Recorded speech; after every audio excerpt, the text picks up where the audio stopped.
Pemirsa, KPK menyatakan penyelidikan dugaan markup kereta cepat Jakarta-Bandung atau WUS juga tetap berjalan. Meski Presiden Prabowo Subianto menyatakan akan menanggung utang WUS, Wakil Ketua KPK Johanis Tanak menegaskan penyelidikan dugaan markup proyek WUS tetap berjalan. Penyelidikan untuk memastikan ada tidaknya dugaan tindak pidana korupsi terkait proyek tersebut. Tanak meyakini Presiden Prabowo akan legowo menerima jika ditemukan dugaan tindak pidana korupsi karena pemberantasan korupsi menjadi program unggulan Presiden. KPK kan cuma menyelidik saja untuk mengetahui ada tidaknya suatu perbuatan tindak pidana korupsi. Ya kan? Kalau tidak ada ya selesai. Kalau ada, kita juga bisa sampaikan kepada Presiden ini ada perbuatan yang dikualifikasi sebagai tindak pidana korupsi. Ketika ada, tentunya Presiden juga akan menerima karena beliau sudah mengamanatkan dalam asta cita ketujuhnya tentang pemberantasan tindak pidana korupsi. Presiden Prabowo Subianto meminta jalur kereta cepat WUS diperpanjang hingga Banyuwangi. Menanggapi hal tersebut, pihak Kereta Cepat Indonesia Cina atau KCIC menyatakan kesiapan untuk mendukung rencana pemerintah tersebut.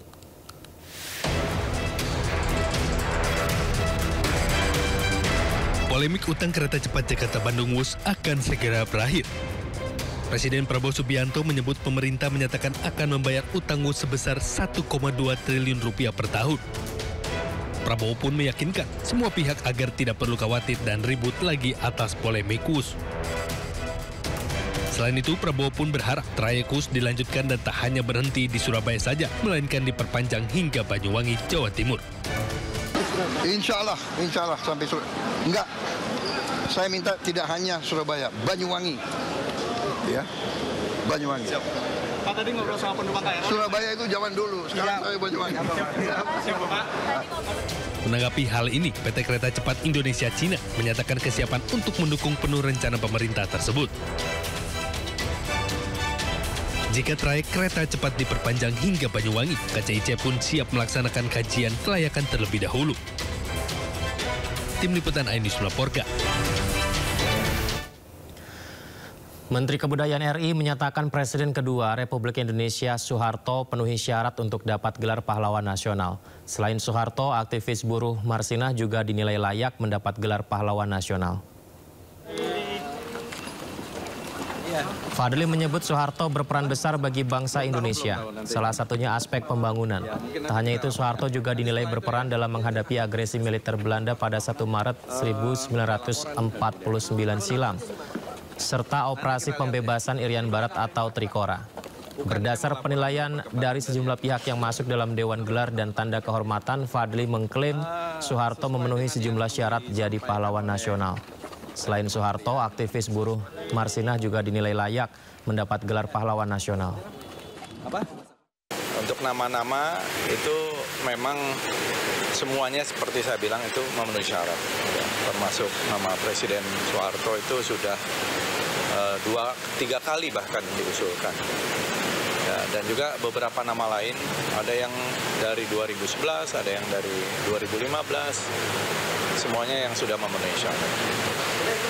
Memenuhi syarat juga nggak, Pak? Memenuhi syarat. Marsinah juga memenuhi syarat? Iya. Kan perjuangan buruh, perjuangan menginspirasi juga ya, yang saya kira soal perjuangan untuk kesejahteraan buruh, hak-hak buruh dan lain-lain. KPK tetapkan Gubernur Riau Abdul Wahid sebagai tersangka korupsi pemerasan dengan modus minta jatah uang dari anggaran proyek infrastruktur tahun anggaran 2025. Abdul Wahid diduga ancam copot kepala UPT jika tak setor jatah preman nilainya 7 miliar.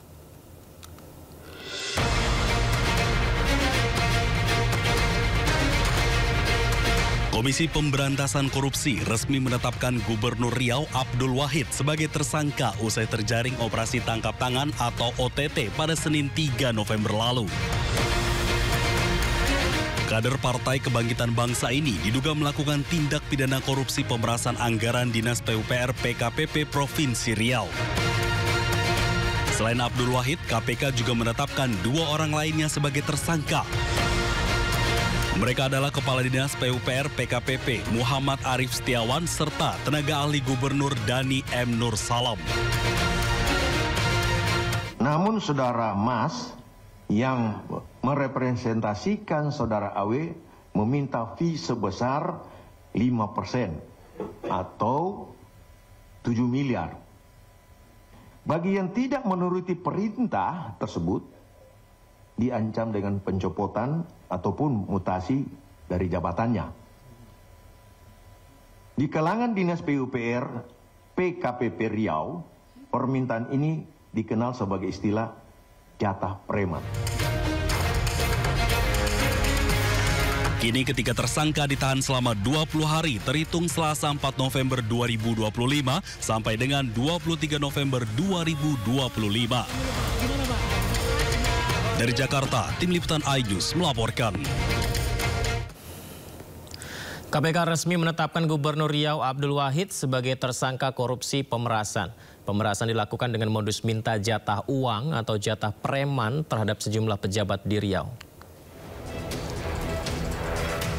Ya, inilah pemirsa, untuk pertama kalinya KPK memperlihatkan Gubernur Riau Abdul Wahid menggunakan rompi oranye sebagai tersangka oleh KPK dalam kasus korupsi pemerasan modus jatah preman dari anggaran proyek infrastruktur 2025. Modus jatah preman ini mengorbankan bawahannya untuk menyetor 7 miliar rupiah per wilayah. Jika tidak memberi setoran, Abdul Wahid mengancam bawahannya dipecat.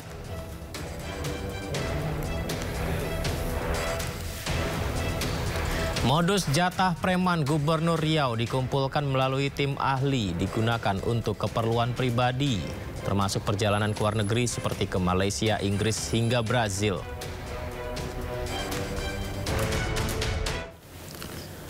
Dan pemirsa, di balik kasus dugaan korupsi yang menjerat Gubernur Riau terungkap fakta belum meratanya pembangunan di Rokan Hilir. Pemirsa, kondisi jalan utama di Desa Teluk Pulai sudah lama rusak parah dan tidak tersentuh perbaikan. Akibatnya pelajar kesulitan saat menuju ke sekolah.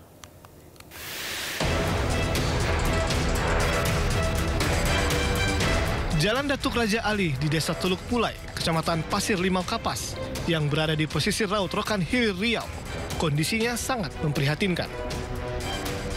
Jalan utama desa tersebut rusak parah, dan untuk menyambung jalan beton yang sudah terputus, warga terpaksa memasang kayu. Akibat rusaknya jalan, Desa Teluk Pulai nyaris terisolir. Anak-anak yang akan ke sekolah terpaksa turun dari motor saat melintasi jalan tersebut.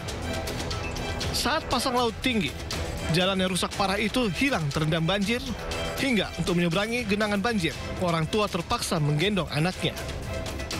Pemerintah Desa Teluk Pulai tidak berani menggunakan dana desa untuk memperbaiki jalan rusak tersebut karena melanggar aturan dan juga tidak diizinkan oleh Pemkab Rokan Hilir.